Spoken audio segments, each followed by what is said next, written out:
ನನ್ನ ಮಗ 10 ವರ್ಷ ಇರುವಾಗದಿಂದ ನೀವು ತುಂಬ ಗಂಡ ಹೆಂಡತಿ ಜೊತೆಲಿ ಕೂತಿರೋದು ಅಥವಾ ಅವನ ಮುಂದೆ ನೀವು ಬಟ್ಟೆ ಬದಲಾಯಿಸೋದು ಯಾವುದು ಮಾಡಬಾರ್ದು ಅಂತೆಲ್ಲ ಹೇಳ್ಬಿಟ್ಟಿದ್ರು. ಸೊ ನಾವು ಅದಕ್ಕೆ ಅಡ್ಜಸ್ಟ್ ಆಗಿ ಏನೇ ಇದ್ರು ನಾವಿಬ್ರು ಗಂಡ ಹೆಂಡತಿ ಏನಿದ್ರು ನಮ್ಮ ರೂಮಲ್ಲಿ ಅವನ ರೂಮಲ್ಲಿ ಯಾವಾಗಲೂ ಸಪರೇಟ್ ಇರ್ತಾನೆ. ಟಚ್ ಮಾಡ್ಕೊಂಡಾಗ ಫೀಲಿಂದ ಒಂದು ಪ್ಲೆಷರ್ ಸಿಗತ್ತೆ ಬಿಟ್ರೆ ಅವರಿಗೆ ಆಮೇಲೆ ಏನು ಅನ್ನೋದು ಅವ್ರಿಗೆ ತಲೆಗೆ ಹೋಗಲ್ಲ, ಗೊತ್ತಾಗಲ್ಲ. ಅವರಿಗೆ ಬ್ರೈನಿಂದ ಸಿಗ್ನಲ್ ಬಂದಾಗ ಮಾತ್ರ ನಿಮಗೆ ಅದು. ನಾವು ಮಾಡಿದ್ದೀವಿ ಮೊದಲೊಂದು ಸಣ್ಣನಿರುವಾಗ ಅಲ್ಲಿ ಆ ಹರಕೆ ತೀರಿಸಿ, ಈ ಪೂಜೆ ಮಾಡಿಸಿ, ಅಲ್ಲಿ ದಾನ ಕೊಡಿ, ಇಲ್ಲಿ ಬೆಳ್ಳಿ ಹಸು ಕೊಡಿ, ನಾವು ಎಲ್ಲ ಮಾಡಿದ್ದೀವಿ. ಅಯ್ಯೋ ಮಗ ಸರಿಯಾದರೆ ಸಾಕು ಅಂತ. ಯಾವಾಗ ನಾನು ಆಟಿಸಮ್ ಬಗ್ಗೆ ತಿಳ್ಕೊಂಡು ಎಲ್ಲ ಗೊತ್ತಾಯಿತು ಆಮೇಲೆ ಅನ್ಕೊಂಡ್ವಿ ಭಗವಂತ ಬಂದರೂ ಚೇಂಜ್ ಮಾಡೋಕ್ಕಾಗಲ್ಲ, ಆ ಥರ ಅವ್ರ ಒಳಗಡೆ ಆಗೋಗಿದೆ ಬ್ರೈನಲ್ಲಿ. ಏನೇ ಇರಲಿ ಸರಿ, ಈ ಮಕ್ಕಳನ್ನು ನಾವು ನಿಧಾನಕ್ಕೆ ಹ್ಯಾಂಡಲ್ ಮಾಡಬೇಕು. ಸಿಟ್ಟು ಮಾಡಿಕೊಂಡ್ರೆ ಮುಗ್ದೋಯ್ತು. ಆದರೆ ಈ ಥರ ಮಕ್ಕಳನ್ನ ಇಟ್ಕೊಂಡಾಗ ತುಂಬ ಕಷ್ಟ. ನಮ್ಮ ಯಜಮಾನರಿಗೆ ಒಂದು 2 months ಬ್ಯಾಕ್ ಒಂದು ಸರ್ಜರಿ ಆಯ್ತು ಸರ್. ಅದು ಕಾಂಪ್ಲಿಕೇಟ್ ಆಯಿತು. ಆ ಟೈಮಲ್ಲೆಲ್ಲ ತುಂಬ ಸಫರ್ ಮಾಡಿದ್ವಿ. ಪ್ರಾಸ್ಟೇಟ್ ಸರ್ಜರಿ ಆಯಿತು. ಅದು ಸ್ವಲ್ಪ ಕಾಂಪ್ಲಿಕೇಶನ್ ಆಯಿತು. ಸರ್ಜರಿಗೆ ಅವನನ್ನು ಮೆಂಟಲಿ ಪ್ರಿಪೇರ್ ಮಾಡಿ ಕರ್ಕೊಂಡು ಹೋಗಿದ್ವಿ. ಸ್ವಲ್ಪ ದೂರ ಎಲೆಕ್ಟ್ರಾನಿಕ್ ಸಿಟಿಯಲ್ಲಿ ಒಂದು ದೊಡ್ಡ ಹಾಸ್ಪಿಟ್ಲಲ್ಲಿ ಆಯಿತು. ಸೊ ಫುಲ್ ಪ್ರಿಪೇರ್ ಮಾಡಿ ಕರ್ಕೊಂಡು ಹೋದ್ವಿ. ಅವನು ಚೆನ್ನಾಗಿದ್ದ, ಅಷ್ಟೇನು ಕಷ್ಟ ಆಗಿಲ್ಲ. ಆಮೇಲೆ ಆಫ್ಟರ್ 20 days ಅವ್ರಿಗೆ ಅದು ವಿಪರೀತ ಬ್ಲೀಡಿಂಗ್ ಎಲ್ಲ ಶುರುವಾಗಿ ತುಂಬ ಎಮರ್ಜೆನ್ಸಿ ಆಗೋಯ್ತು ಯಜಮಾನರಿಗೆ. ಸೊ ಆಮೇಲೆ ತಕ್ಷಣ ಮತ್ತೆ ಅಡ್ಮಿಟ್ ಮಾಡಿ ರೀಸರ್ಜರಿ ಆಯಿತು. ಇನ್ನೊಂದ್ಸಲ ಸರ್ಜರಿ ಮಾಡಿದ್ರು. ಆ ಟೈಮ್ ಮತ್ತೆ 10 ದಿವಸ ಅಡ್ಮಿಟ್ ಆಗಿದ್ವಿ. ಆ ಟೈಮೆಲ್ಲ ತುಂಬ ಕಷ್ಟ ಆಯಿತು. ಅವನು ಆ ಆಸ್ಪತ್ರೆ ಅಷ್ಟು ಚಿಕ್ಕ ರೂಮ್ಗಳಲ್ಲಿ ಅವರಿಗೆ ತುಂಬ ಅಡ್ಜಸ್ಟ್ ಮಾಡ್ಕೊಳಕ್ಕಾಗಲ್ಲ. ಆದರೂ ಹೇಗೋ ಮ್ಯಾನೇಜ್ ಮಾಡಿ ಆಗ ನಮಗೆ ಜೀವನದ ನಿಜವಾದ ಕಷ್ಟದ ಅರಿವು ಆಗಾಯಿತು. ಯಾಕಂದರೆ ಅವನು ಹುಷಾರು ತಪ್ಪಿದಾಗ ನಾವಿಬ್ಬರೂ ಇದ್ವಿ ಎದುರ್ಸಕ್ಕೆ. ಇದು ಅವ್ರಿಗೆ ಹುಷಾರು ತಪ್ಪಿದಾಗ ನಾನೊಬ್ಬಳೇ ಎಲ್ಲ ಮ್ಯಾನೇಜ್ ಮಾಡಬೇಕಾಗಿತ್ತು. ಹಾಗಾಗಿ ತುಂಬ ಕಷ್ಟ ಆಯಿತು. ಬಟ್ ನನ್ನ ತಮ್ಮನ ಹೆಂಡತಿ ಎಲ್ಲ ಸ್ವಲ್ಪ ಹೆಲ್ಪ್ ಮಾಡಿದರು. ಯಜಮಾನ್ರ ಅಣ್ಣ ಬಂದು ಸ್ವಲ್ಪ ಹೆಲ್ಪ್ ಮಾಡಿದ್ದಾರೆ. ಎಲ್ಲರೂ ಎಷ್ಟು ದಿನ ಬರೋಕ್ಕಾಗತ್ತೆ ಸರ್? ನಮ್ಗೆ ಕೇಳೋಕ್ಕೂ ಮನಸ್ಸು ಬರಲ್ಲ. ಯಾಕಂದರೆ ಅವರು ಎಲ್ಲರೂ ಕೆಲಸದಲ್ಲಿದ್ದಾರೆ. ಅವ್ರ ಕೆಲಸಗಳನ್ನು ಬಿಟ್ಟು ನಮಗೋಸ್ಕರ ಬಂದು ಮಾಡಬೇಕು ಅನ್ನೋವಾಗ ಒಂಥರ ಕೇಳೋಕ್ಕೂ ಕಷ್ಟ ಅನಿಸುತ್ತೆ. ಪಾಪ ಬಂದು ಮಾಡಿದ್ದಾರೆ. ಅವರೆಲ್ಲರಿಗೂ ತೊಂದರೆ ಇದೆ. ಆ ತೊಂದರೆಗಳನ್ನೆಲ್ಲ ಅವರು ಬದಿಗಿಟ್ಟು ಬಂದು ಮಾಡಿದ್ದಾರೆ. ಆದರೂ ಒಬ್ಬರೇ ಎಲ್ಲ ಮಾಡ್ಕೊಂಡು ಹೋಗೋದು ನಿಜವಾಗ್ಲೂ ತುಂಬ ಕಷ್ಟ. ಜೀವನದ ಏನು ನಿಜನೋ ಅದು ಕಹಿ ಸತ್ಯನೋ ಎಲ್ಲ ಅರಿವಾಯ್ತು ನಮಗೆ ಆ ಟೈಮಲ್ಲಿ. ಈ ಆಟಿಸಮ್ ಯಾಕೆ ಬರುತ್ತೆ ಅಂತ ಏನು ಹೇಳಿಲ್ಲ, ಬಂತು ಅಂತ ಹೇಳಿದ್ದಾರೆ ಸರಿ. ಹೌದು, ಯಾಕೆ ಬರುತ್ತೆ ಮೂಲ ಕಾರಣ ಏನು ಹೇಳ್ತೀವಿ? ಇನ್ನೂ ಗೊತ್ತಿಲ್ಲ ಸರ್. ರಿಸರ್ಚ್ ಆಗ್ತಾನೆ ಇದೆ, ಇವತ್ತಿಗೂ ಗೊತ್ತಿಲ್ಲ. ಅದೇ ತುಂಬ ಮಕ್ಕಳು ಹುಡ್ತಾ ಇದ್ದಾರೆ ಈಗ ಆಟಿಸಮ್ ಮಕ್ಕಳು. ಅಮೆರಿಕದಲ್ಲಂತೂ ವಿಪರೀತ ಆಟಿಸಮ್ ಮಕ್ಕಳು ಹುಡ್ತಿದ್ದಾರೆ. ನಮ್ಮ ಜೊತೆ 15 ವರ್ಷ ನಮ್ಮ ಅಪಾರ್ಟ್ಮೆಂಟಲ್ಲಿ ಇದ್ದವರು ಒಬ್ಬರಿಗೆ ಮೊಮ್ಮಗು ಈಗ ಆಟಿಸಮ್ ಡಯಾಗ್ನೋಸ್ ಆಗಿದೆ. ಅವ್ರಿಗೆ ನನ್ನನ್ನು ಅವ್ರು 15 ವರ್ಷ ನಾನು ಕಷ್ಟಪಡೋದನ್ನು ನೋಡಿದ್ದಾರೆ. ಬಂದು ನಮ್ಮ ಮನೇಲಿ ಅದೆಷ್ಟು ಬೇಜಾರು ಮಾಡ್ಕೊಂಡು ಹತ್ರು ಅಂದರೆ ನಿನ್ನ ನಾವು ಅನುಭವಿಸ್ಬೇಕಲ್ಲ ಅಂತ. ಅವ್ರು ಹೇಳೋದು ಕೇಳುವಾಗ ನಮಗೆ ಸಂಕಟ ಆಗತ್ತೆ. ಯಾಕಂದರೆ ಅಯ್ಯೋ ನಮ್ಮ ಥರನೇ ಅವ್ರ ಜೀವನ ಆಗೋಯ್ತಲ್ಲಪ್ಪ, ಹೇಗೂ ನಾವಂತೂ ಕಷ್ಟಪಡ್ತಿದ್ದೀವಿ, ಇನ್ನು ಯಾರಿಗೂ ಕೊಡಬೇಡ ಭಗವಂತ ಅಂತ ಪ್ರೇ ಮಾಡ್ತೀವಿ. ಆದರೆ ನಮ್ಮ ಕೈಯಲ್ಲಿ ಏನಿದೆ? ತುಂಬ ಮಕ್ಕಳು ಹುಡ್ತಿದ್ದಾರೆ, ಗೊತ್ತಾಗಲ್ಲ. ಯಾವ ಪ್ರೆಗ್ನೆನ್ಸಿನಲ್ಲೂ ಯಾವ ಟೆಸ್ಟಲ್ಲೂ ಗೊತ್ತಾಗಲ್ಲ, ಯಾವ ಸ್ಕ್ಯಾನಿಂಗಲ್ಲೂ ಗೊತ್ತಾಗಲ್ಲ. ಈಗೇನು ಮಾಡರ್ನ್ ಬಂದಿದ್ದಾವಂತ, ಏನು ಎಷ್ಟೇ ಅಡ್ವಾನ್ಸ್ ಆಗಿದೆ ಸೈನ್ಸ್, ಆದ್ರೆ ಗೊತ್ತಾಗಲ್ಲ. ಎಷ್ಟು ಮಕ್ಕಳಾಯಿತು ಇತ್ತೀಚೆಗೆ ಗೊತ್ತಾಗಿರೋದು, ಹುಟ್ಟಿರೋದು ತುಂಬ ಮಕ್ಕಳಾಯಿತು ನೋಡಿ. ಚಿಕ್ಕ ಚಿಕ್ಕ ಪಾಪುಗಳು ಈಗ ಡಯಾಗ್ನೋಸ್ ಬೇಗ ಆಗತ್ತೆ, 1 ವರ್ಷಕ್ಕೆಲ್ಲ ಆಗತ್ತೆ. ಅಷ್ಟು ಬೇಗ ಶುರು ಮಾಡಿದ್ರೆ ಸ್ವಲ್ಪ ರಿವರ್ಸ್ ಮಾಡ್ಬೋದು ಅಂತಲೂ ಹೇಳ್ತಾರೆ. ನನಗೆ ಅದ್ರ ಬಗ್ಗೆ ತುಂಬ ಗೊತ್ತಿಲ್ಲ, ಯಾಕಂದ್ರೆ ನಾನು ನೋಡಿಲ್ಲ ಆ ಥರ. ಹೇಳ್ತೇನೆ, ನಾನು 2-3 ಇಂಟರ್ವ್ಯೂ ಡಾಕ್ಟರ್ಗಳದ್ದೇ ನೋಡಿದ್ದೀನಿ. ಯಾಕಂದರೆ ಅವ್ರ ತಂದೆ ಹತ್ರ ನಾವು ನನ್ನ ಮಗನ ಕರ್ಕೊಂಡು ಹೋಗಿದ್ವಿ. ಈಗಲೂ ಒಬ್ಬರು ನ್ಯೂರಾಲಜಿಸ್ಟು, ಅವರು ಹೇಳ್ತಾರೆ ರಿವರ್ಸಿಬಲ್ ಅಂತಾರೆ. ಬಟ್ ನಾನು ನೋಡಿರೋ ಪ್ರಕಾರ ಯಾವ ಮಕ್ಕಳು ರಿವರ್ಸ್ ಆಗಿದ್ದು ನೋಡಿಲ್ಲ. ಬಟ್ ಈಗ ಸ್ವಲ್ಪ ಬೆಟರ್. ಮೊದಲಿನಷ್ಟು ಫೆಸಿಲಿಟಿಗಳಿರಲಿಲ್ಲ ಆ ಟೈಮಲ್ಲಿ. ನಾವು ಹಗಲು ರಾತ್ರಿ ಕಷ್ಟಪಟ್ಟಿದ್ದೀವಿ, ಬಟ್ ಫೆಸಿಲಿಟಿಗಳಿರಲಿಲ್ಲ. ಈಗ ಫೆಸಿಲಿಟಿಗಳಿದೆ, ಎಲ್ಲ ಟ್ರೈನಿಂಗ್ ಪ್ರೊಸೀಜರ್ಸು ಟೆಕ್ನಿಕ್ಸ್ ಎಲ್ಲ ಬದಲಾಗಿದೆ. ಬಟ್ ಚೆನ್ನಾಗಿ ಇಂಪ್ರೂವ್ ಮಾಡ್ಬೋದು. ಆದರೂ ಒಂದು ಕೊರತೆನೇ ಸರ್. ಏನೇ ಹೇಳಿ ನೀವು ಜೀವನದಲ್ಲಿ ಕೊರತೆ ಅನ್ನೋದು ಅದು ಹೇಗೆ ಬರುತ್ತೆ ಗೊತ್ತಿಲ್ಲ. ತುಂಬ ಕಷ್ಟ. ನಾನು ಹೇಳ್ತೀನಿ, ನನಗೆ ಬೇರೆ ಪೇರೆಂಟ್ಸನ್ನು ನೋಡಿದಾಗ ನಾವು ಅದನ್ನೇ ಅನುಭವಿಸ್ತಾ ಇದ್ದೀವಿ. ಆದರೆ ನಮ್ಮ ಬಗ್ಗೆ ಅಯ್ಯೋ ಅನ್ಸಲ್ಲ, ಅವರನ್ನು ನೋಡಿದಾಗ ಅಯ್ಯೋ ಅನ್ಸುತ್ತೆ. ಯಾಕಂದ್ರೆ ಅಯ್ಯೋ ನಮ್ಮ ಥರ ಅವರು ಕಷ್ಟಪಡಬೇಕಲ್ಲಪ್ಪ ಅಂತ. ಹೌದು, ಈಗೆಲ್ಲ ಟೈಮ್ ಎಲ್ಲಿದೆ ಸರ್? ನಾವು ಓಡಾಡಿದ್ವಿ. ನಾವು ಬೆಳಗ್ಗೆ 7 ಗಂಟೆಗೆ, ನನ್ನ ಯಜಮಾನರು ಖಾಸಗಿ ಕಂಪ್ನಿಲಿ ಪ್ರೈವೇಟಲ್ಲಿದ್ದರು, ಅವರು ಬೆಳಗ್ಗೆ ಬೇಗ ಹೋಗಬೇಕಿತ್ತು. ಎಲ್ಲ ರೆಡಿ ಮಾಡಿ ಅವನು ಡಿಮಾಂಡ್ಸ್, ಈ ಮಕ್ಕಳದ್ದು. ನನ್ನ ಮಗ ಡಿಮಾಂಡ್ ಅಂದರೆ ಅದು ಇದೇ ಅಡುಗೆ ಆಗಬೇಕು, ಇದೇ ತಿಂಡಿ ಆಗಬೇಕು, ಈ ಥರ ಕಾಂಪ್ರಮೈಸ್ ಇಲ್ಲ ಮಾಡಿಲ್ಲ ಅಂದರೆ ಮತ್ತೆ ಸಿಟ್ಟು ಬರೋಕ್ಕೆ ಶುರುವಾಗುತ್ತೆ. ಆ ಸಿಟ್ಟನ್ನು ತಡ್ಕೊಳ್ಳೋದಕ್ಕಿಂತ ನಾವು ಮಾಡೋದೇ ಬೆಟರು ಅಂತ. ನನಗಂತೂ 24 ಗಂಟೆ ಅವನು ಅಡುಗೆ ಮನೆಯಲ್ಲೇ ಕೂರಿಸ್ಬಿಡ್ತಾನೆ, ಈಚೆ ಬರೋಕ್ಕೆ ಬಿಡಲ್ಲ, ಅಷ್ಟು ಕೆಲಸ ಕೊಡ್ತಾನೆ ಅವನು. ಬೆಳಗ್ಗೆ ತಿಂಡಿ ಅವನನ್ನು ಕೇಳಿ ಮಾಡಬೇಕು, ಅಡುಗೆಗಳು ಅವನನ್ನು ಕೇಳಿ ಮಾಡಬೇಕು, ಇಲ್ಲಾಂದರೆ 2 ತಿಂಡಿ ಮಾಡಬೇಕು. ಈ ಥರ ಇರೋ 3 ಜನರಿಗೆ 2 ತಿಂಡಿ ಆಗತ್ತೆ. ಈ ಥರ ಎಲ್ಲ ಮಾಡ್ತಾರೆ. ಹಾಗಾಗಿ ಈಗದವರಿಗೆಲ್ಲ ವರ್ಕಿಂಗ್ ಇರ್ತಾರೆ, ತುಂಬ ಕಷ್ಟ ಸರ್, ಟೈಮ್ ಇರಲ್ಲ ಅವರಿಗೆ, ತುಂಬ ಟೈಮ್ ಕೊಡಬೇಕು ನಾವು ಮಕ್ಕಳಿಗೆ. ಹಾಗೆ ನಮ್ಮ ತಾಳ್ಮೆ ಅದು ಹೇಗಿರಬೇಕು ಅಂದರೆ ಮೌಂಟ್ ಎವರೆಸ್ಟು ಅಲ್ಲ, ಗೌರಿಶಂಕರನೂ ಅಲ್ಲ, ಅದಕ್ಕಿಂತ ಜಾಸ್ತಿ ಇರಬೇಕು, ಇಲ್ಲ ಅಂದರೆ ಸಾಧ್ಯ ಇಲ್ಲ. ತಡ್ಕೊಂಡು ಒಂದೊಂದ್ಸಲ ನಾವು ಬರ್ಸ್ಟ್ ಆಗ್ತೀವಿ, ನಾವು ಎಷ್ಟು ಅಂತ ತಡೆಯೋಕ್ಕಾಗತ್ತೆ, ಒಂದು ಲಿಮಿಟ್ ತನಕ ತಡಿತೀವಿ, ಆಮೇಲೆ ಆಗಲ್ಲ. ಬಟ್ ಆದರೂ ಮತ್ತೆ ಕಂಟ್ರೋಲಿಗೆ ತೊಗೊಳ್ತೀವಿ, ಯಾಕಂದರೆ ನಾವು ಎಷ್ಟೇ ಮಾಡಿದ್ರೂ ಪ್ರಯೋಜನ ಇಲ್ಲ ಅದು. ಈಗ ಅವನಿಗೆಲ್ಲ ಅರ್ಥ ಆಗತ್ತೆ, ನಾವು ಹೇಳಿದಾಗ ಎಲ್ಲ ಗೊತ್ತಾಗ್ಬಿಡತ್ತೆ, ಮತ್ತೆ 5 ನಿಮಿಷಕ್ಕೆ ಅದೇ ಮಾಡ್ತಾನೆ, ಅಷ್ಟೇ ಹೊತ್ತು ನಾವು ಹೇಳಿರೋಷ್ಟು ಹೊತ್ತು ಮಾತ್ರ, ಮತ್ತೆ ವಾಪಸ್ ಅದೇ ಮಾಡ್ತಾನೆ. ಆ ಥರ ತುಂಬ ಡಿಸ್ಟ್ರಕ್ಟಿವ್ ಟೈಪ್ ಇರ್ತಾರೆ. ಟಿ ವಿ ಹೊಡೆಯೋ ಮಕ್ಕಳಿದ್ದಾರೆ ಈ ಆಟಿಸಮಲ್ಲಿ, ನಮಗೆ ಬಂದು ಹೊಡೆಯೋ ಮಕ್ಕಳಿದ್ದಾರೆ. ಥರ ಇವನು ಸ್ವಲ್ಪ ಎಗ್ರೆಸಿವ್ ಆದಾಗ ಅವ್ರ ಅಪ್ಪನ ಮೇಲೆ ಮಾಡ್ತಾನೆ ಇತ್ತೀಚೆಗೆ, ಮೊದಲಿರಲಿಲ್ಲ, ಈಗ ಸ್ವಲ್ಪ ಮಾಡೋಕ್ಕೆ ಶುರು ಮಾಡಿದ್ದಾನೆ. ಡಾಕ್ಟ್ರ್ ಹತ್ರ ತೋರಿಸ್ತಿದ್ದೀವಿ, ಏನೂ ಮಾಡೋಕ್ಕಾಗಲ್ಲ, ಮ್ಯಾನೇಜ್ ಮಾಡಬೇಕು ಅಂತಾರೆ. ಏನಕ್ಕೆ ಅನ್ನೋದು ಕಾರಣ ಗೊತ್ತಾಗಲ್ಲ. ಬಟ್ ಜೀವನ ಅದೇ ಸ್ವಲ್ಪ ಕಷ್ಟಪಟ್ಕೊಂಡು ಹೇಗೋ ಮಾಡ್ಕೊಂಡು ಹೋಗ್ತೀವಿ. ಅವನನ್ನು ಇನ್ವಾಲ್ವ್ ಮಾಡಿಕೊಂಡು ಅವನ ಪ್ರಾಬ್ಲಮನ್ನು ಸೊಸೈಟಿಗೆ ತೋರಿಸ್ಬೇಕು. ಈ ಥರ ಮಕ್ಕಳಿದ್ದಾಗ ನಾವು ಪೇರೆಂಟ್ಸು ಹೇಗಿರಬೇಕು, ಮಕ್ಕಳು ಹೇಗಿರಬೇಕು, ಇದ್ರ ಬಗ್ಗೆ ತೋರ್ಸೋಕ್ಕೋಸ್ಕರ ನಾನು ಯೂಟ್ಯೂಬ್ ಮಾಡಿರೋದು ಸರ್. ಇಲ್ಲಾಂದರೆ ನಾನು ಯೂಟ್ಯೂಬ್ ಅಂದರೆ ನಿಮೆನ್ಸ್ ಡಾಕ್ಟರ್ ಹತ್ರ ನನಗೊಂದು 2 ವರ್ಷದ ಹಿಂದೆನೇ ಮಾತಾಡಿದ್ದೆ ಆ ವಿಷಯ ಮಾಡಿ ಅಂತ ಹೇಳಿದ್ರು. ಅವ್ರಿಗೆ ತುಂಬ ಸಪೋರ್ಟ್ ಮಾಡಿದ್ರು ಪಾಪ, ಅವ್ರು ಎಷ್ಟು ಜನರಿಗೆ ಶೇರ್ ಮಾಡಿದ್ರು, ಪೇರೆಂಟ್ಸಿಗೆಲ್ಲ. ನನಗೊಂದು 3-4 ಕಡೆ ವೆಬಿನಾರ್ಗೆ ಮೋಟಿವೇಶನಲ್ ಸ್ಪೀಕರಾಗಿ ಕರೆದ್ರು. ಹಾಗೆ ಅದೆಲ್ಲ ಒಂಥರ ಸಪೋರ್ಟ್. ಅಂದರೆ ತುಂಬ ಪೇರೆಂಟ್ಸ್ ಡಿಪ್ರೆಷನಿಗೆ ಹೋಗ್ಬಿಡ್ತಾರೆ ಈ ಥರ ಮಕ್ಕಳಿದ್ದಾಗ, ಸಿಟ್ಟಲ್ಲಿ ಆ ಮಕ್ಕಳನ್ನು ಹೊಡಿತಾರೆ, ನಿನ್ನಿಂದಾಗಿ ಈ ಥರ ಆಗೋಯ್ತು. ಡೈವರ್ಸ್ ಕೇಸಸ್ ಎಷ್ಟು ಬೇಕು ಸರ್, ನಿಮ್ಮ ಗಂಡ ಹೆಂಡತಿ ಡೈವರ್ಸ್ ಕೇಸಸ್, ನಿನ್ನಿಂದಾಗಿ ಈ ಥರ ಮಗು ಹುಟ್ಟಿತು ಅಂತ. ಆ ಥರ ಎಲ್ಲ ಇರೋರನ್ನು ಅವ್ರಿಗೆಲ್ಲ ನಾವು ಸ್ವಲ್ಪ ಪಾಸಿಟಿವ್ ಆಗಿ ಹೇಳಿ ಧೈರ್ಯ ತುಂಬಬೇಕು, ಇಲ್ಲಾಂದರೆ ತುಂಬ ಕಷ್ಟ. ಚಿಕ್ಕ ಹೆಂಗೆ ಪೇರೆಂಟ್ಸೇ ಎಷ್ಟು ಜನ ಕಾಂಟ್ಯಾಕ್ಟ್ ಮಾಡಿದ್ದಾರೆ ನನಗೆ, ಹೇಗೆ ಫೇಸ್ ಮಾಡೋದು. ತಾತಂದಿರು ಮಾಡಿದ್ದಾರೆ, ಮೊಮ್ಮಗು ಆಟಿಸಮ್ ಆಗಿದೆ, 2ನೇ ಮಗುನೂ ಡೌಟ್ ಮಾಡ್ತಿದ್ದಾರೆ ಆಟಿಸಮ್ ಅಂತ, ಹೇಗೆ ನಾವು ಇರೋದು ಅಂದ್ಬಿಟ್ಟು ತಾತಂದಿರೆಲ್ಲ ಫೋನ್ ಮಾಡಿದ್ದಾರೆ ಸರ್. ಸೊ ಅದಕ್ಕೆ ನಿನ್ನ ಮಗು ಮಾಡ್ಕೊಂಡ ನಾವು ಅದಕ್ಕೋಸ್ಕರನೇ ಬೇಡ ಅಂತ ಡಿಸೈಡ್ ಮಾಡಿದ್ವಿ. ಚಾನ್ಸ್ ಇರುತ್ತೆ ಆಗ ತುಂಬ ಅಷ್ಟೆಲ್ಲ, ನಮ್ಮ ಕಾಲದಲ್ಲಿ ಅಷ್ಟೆಲ್ಲ ಇರಲಿಲ್ಲ ಸರ್. ಈಗ ಸುಮಾರು ಮಕ್ಕಳು ಆಗಿದ್ದಾರೆ ಆ ಥರ, 2 ಮಕ್ಕಳು. ಯಾಕಂದರೆ ಯಾವ ಟೆಸ್ಟಲ್ಲೂ ಗೊತ್ತಾಗದೇ ಇರೋದಕ್ಕೆ ನಿಮಗೆ, ಟೆಸ್ಟ್ ಎಲ್ಲ ನಾರ್ಮಲ್, ಯಾವ ಟೆಸ್ಟ್ ಮಾಡಿದ್ರು ನಾರ್ಮಲ್. ಆದರೆ ಹುಟ್ಟಿದ ಮೇಲೆ ಮಗು ಆ ಥರ ಇರುತ್ತೆ. ಸೇಮ್ ಸೆಕ್ಸ್ ಆದರೆ ಆಗಲ್ಲ ಅಂತಾರೆ. ಅಂದರೆ ಗಂಡು ಮಗು, ಈಗ ನನ್ನ ಮಗ ಹುಡುಗ, ಇನ್ನೊಂದು ಗಂಡು ಮಗು ಆದರೆ ರಿಸ್ಕ್ ಜಾಸ್ತಿ, ಹೆಣ್ಣು ಮಗು ಆದರೆ ರಿಸ್ಕ್ ಕಡಿಮೆ ಅಂತಾರೆ. ಆದರೆ ಆ ಥರ ಆಗಿರೋರ್ಗೂ 2 ಮಕ್ಕಳು ಆಟಿಸಮ್ ಆಗಿದ್ದಾರೆ, ಒಂದು ಗಂಡು ಒಂದು ಹೆಣ್ಣು. ಆ ಥರ ಕೇಸಸ್ ಸುಮಾರು ಕೇಳಿದ್ದೀವಿ. ನಾವು ಅದಕ್ಕೆ ಧೈರ್ಯ ಮಾಡೋಕ್ಕೆ ಹೋಗಿಲ್ಲ, ಬೇಡ ಅಂತ. ನಿಮ್ಮ ದಿನಚರಿ ಹೇಗಿರುತ್ತೆ? ನನ್ನ ದಿನಚರಿ ಅಂದರೆ ನನಗೆ ಮೊದಲು ನಾನು ತುಂಬ ಬ್ಯುಸಿ ಇರ್ತಾ ಇದ್ದೆ. ಅಂದರೆ ಅವ್ನು ಕರ್ಕೊಂಡು ಓಡಾಡ್ತಾ ಇದ್ದೆ. ಈಗ ಅವನನ್ನು ಮನೇಲೇ ಇಟ್ಕೊಂಡಿದ್ದೀನಿ. ಅವನನ್ನು ನೋಡ್ಕೊಳ್ಳೋದೇ ಒಂದು ದೊಡ್ಡ ಕೆಲಸ ನನಗೆ. ಯಾಕಂದರೆ ಅವನ ಅಪ್ಪನ ಮಾತು ಅಷ್ಟು ಕೇಳಲ್ಲ, ಎಲ್ಲದಕ್ಕೂ ಅಮ್ಮ ನಾನೇ ಹೇಳಬೇಕು, ನಾನೇ ಮಾಡಬೇಕು. ಹಾಗೆ ಬೆಳಗ್ಗೆ ನನ್ನ ಅಡುಗೆ ಕಾರ್ಯಕ್ರಮ ಎಲ್ಲ ಮುಗಿದ ಮೇಲೆ ಅವನನ್ನು ಸ್ವಲ್ಪ ಹೊತ್ತು ಎಂಗೇಜ್ ಆಗಿಡೋಕ್ಕೆ ಅವನಿಗೆ ಕುಂದನ್ ರಂಗೋಲೀಸ್ ಮಾಡ್ತಾನೆ. ಅವನು ತುಂಬ ಚೆನ್ನಾಗಿ ಮಾಡ್ತಾನೆ ರಂಗೋಲಿಗಳನ್ನು. ಸೊ ಆ ಕುಂದನ್ ರಂಗೋಲೀಸ್ ಮಾಡಿಸ್ತೀನಿ. ಆಮೇಲೆ ಸ್ವಲ್ಪ ಹೊತ್ತು ಅದು ಮಧ್ಯಾಹ್ನ ತನಕನೂ ಸುಮಾರಾಗಿ ಮಾಡ್ತಾನೆ. ಒಂದೊಂದು ದಿನ ಆಗಲ್ಲ. ಈಗ ಒಂದು 15 ಡೇಸಿಂದ ನಾನು ಮಾಡಿಲ್ಲ, ಯಾಕಂದರೆ ನಾನೊಂದು ಎಕ್ಸಾಮ್ ತಗೊಂಡಿದ್ದೆ. ನನಗೆ ಮೆಂಟಲಿ ನಾನು ಅದನ್ನು ಮಾಡೋಕ್ಕೆ ಶುರು ಮಾಡಿದ್ಮೇಲೆ ತುಂಬ ಸಮಾಧಾನ ಸಿಕ್ತು ನನಗೆ. ಸೊ ಸಂಸ್ಕೃತ ಕಲಿತಾ ಇದ್ದೆ ನಾನು ಈಗ ಒಂದು 3 ವರ್ಷದಿಂದ. ಸೊ ಅದರದ್ದು ಫೈನಲ್ 4ನೇ ಹಂತದ ಪರೀಕ್ಷೆ ಇತ್ತು ಮೊನ್ನೆ, ಕೋವಿದ ಅಂತ. ಅದನ್ನು ಮುಗಿಸ್ಕೊಂಡೆ ಮೊನ್ನೆ. ಹಾಗೆ ಅದರ ಬಗ್ಗೆ ಸ್ವಲ್ಪ ಓದೋದೆಲ್ಲ ಇತ್ತು. ಅಷ್ಟು ಅವನ ಕಡೆ 15 ದಿವಸದಿಂದ ಅಷ್ಟು ಗಮನ ಕೊಟ್ಟಿಲ್ಲ. ಇಲ್ಲಾಂದರೆ ಒಂದು ರೂಟೀನ್ ಥರ ಬೆಳಗ್ಗೆ ಎದ್ದು ಅವನು ಅದನ್ನು ಮಾಡ್ತಾನೆ ಮಧ್ಯಾಹ್ನ ತನಕ. ಮಧ್ಯಾಹ್ನ ಒಂದು ಸ್ವಲ್ಪ ಹೊತ್ತು ಅವ್ನು ಮಲಗಲ್ಲ, ಅವ್ನು ಮೊಬೈಲ್ ಸ್ವಲ್ಪ ಹೊತ್ತು ನೋಡ್ತಾನೆ, ಇಲ್ಲ ಸುಮ್ಮನೆ ಮಲಗಿರ್ತಾನೆ, ನಿದ್ರೆ ಮಾಡಲ್ಲ. ಸಾಯಂಕಾಲ ಒಂದು ರೌಂಡ್ ವಾಕ್ ಹೋಗ್ತೀವಿ. ಬೆಳಗ್ಗೆ ಸ್ವಲ್ಪ ವೆಜಿಟೇಬಲ್ ಕಟ್ ಮಾಡ್ತಾನೆ ಒಂದೊಂದು ದಿವಸ. ಅದು ಮೂಡ್ ಮೇಲೆ, ಎಲ್ಲ ಕೆಲಸನೂ ಮೂಡ್ ಮೇಲೆ. ಈ ಥರ ಫುಲ್ ಅವನನ್ನು ಎಂಗೇಜ್ ಆಗಿಡೋಕ್ಕೆ ಆದಷ್ಟು ಪ್ರಯತ್ನ ಮಾಡ್ತೀವಿ. ಹಾಗೆ ಅದಕ್ಕೋಸ್ಕರ ಸ್ವಲ್ಪ ಯೂಟ್ಯೂಬಲ್ಲೂ ಹೇಳ್ಕೊಂಡಿದ್ದ ಅವನನ್ನು ತೋರಿಸೋಣ, ಅವನ ಬಗ್ಗೆ ಮಾಡೋಣ. ಅವನಿಗೆ ಕುಕ್ಕಿಂಗ್ ತುಂಬ ಹುಚ್ಚು.